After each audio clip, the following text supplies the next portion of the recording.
Hey guys, welcome back to Contest Prep University. I'm Joe Klemczewski with Adam Atkinson, our sixth and final episode in the Final Touch series. And we're going to talk about mindset, which has appeared other times in other series and a little bit different than I think we've talked about in the past, Adam. I want to talk about how you actually manage this entire contest weekend. And whenever we have these discussions, cortisol comes up and stress and anxiety. But I had a situation arise, which is not uncommon at all. But being at this show, I could see it happening in real time. And it was just making me duly nervous. I was correct in my anxiety. And that I got a text from a client. So, oh my gosh, they're up to this class. I gotta start pumping up. I gotta go. And so I shoving my lunch down my face, getting back into the venue. And then we sat there for 3 hours before he was actually on stage. And so he was literally off and on, pumping up, standing up, doing things. You could see his heart rate up a little bit. And sure enough, we saw him on stage, and it's like he was just a little flat. And if we just hadn't been warming up for 3 hours, like that could have been a deal breaker. But again, and we were managing it. We were increasing hydration, food, and so forth. But those are the kind of things that I think your mindset has to be locked in to being that self-aware of not only regulating your own emotions, but what's happening around you. And I swear, Adam, this has to be one of the biggest issues and mistakes I see competitors make on an ongoing basis. Yeah, you'll even see competitors who are locked in all week with their peak and then something about show day. Obviously, when you hit that fight or flight mode, your body starts releasing glucose outside of the muscle tissue now. So regardless of even potentially being flat, sometimes you can get a little bit of a spilled over effect because now those carbs are not in the muscle tissue. That's hard to manage. And there's not enough ashwagandha in the world to pull that glucose back into the muscle tissue when that happens. So it really does come down to, sometimes practice, like especially with that competitor, he just has to experience that to know what not to do next time. And, he'll probably be on the other end of the spectrum where he maybe pumps up too late, so you kind of have to find that balance and find that sweet spot on when to get ready and how to manage his pre-show nerves.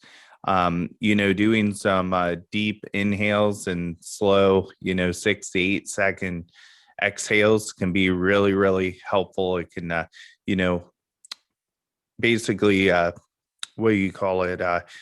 Upregulate the frontal cortex of the brain, I believe, which helps the logical decision making side and put your body in a relaxed state before you just start panicking.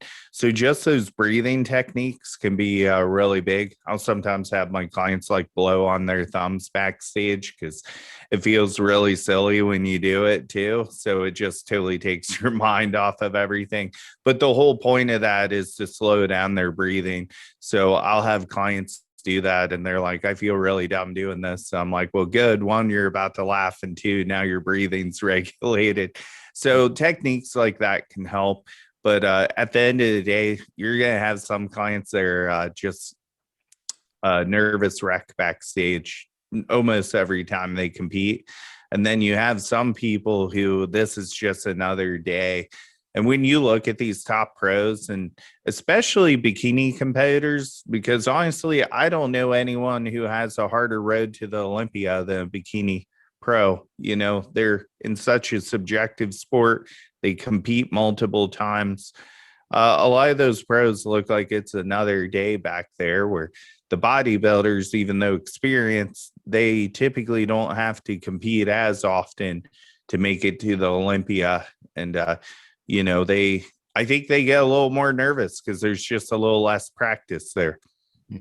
I would say there definitely is a difference in personality, and some people do remain pretty chill. But I also have to push back a little bit and say that it's probably a pretty learned skill for some of those women or competitors in general, because when you have seen your body get completely flattened out, and I've seen clients do this increasingly through the entire week, not just backstage.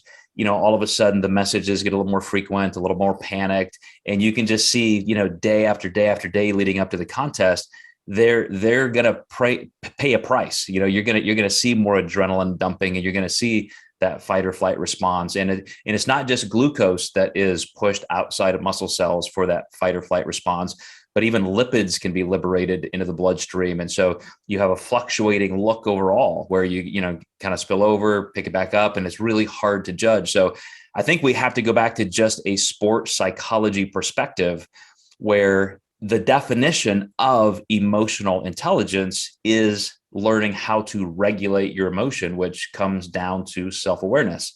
So when you feel yourself getting anxious and panicked, to have a well-practiced bit of routine and self-awareness. It could be breathing techniques, Adam. It could be just kind of talking yourself down. Okay, I'm aware I'm feeling this way.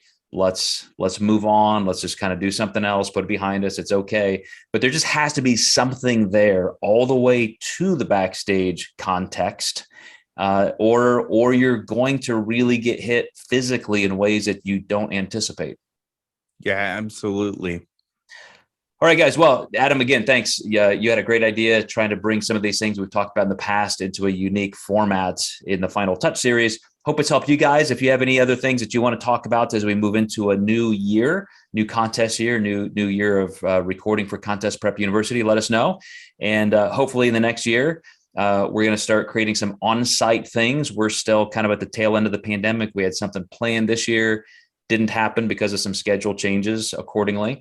But I think it's going to be a cool thing to get some of our listeners and viewers together in the next year, Adam, and have some fun.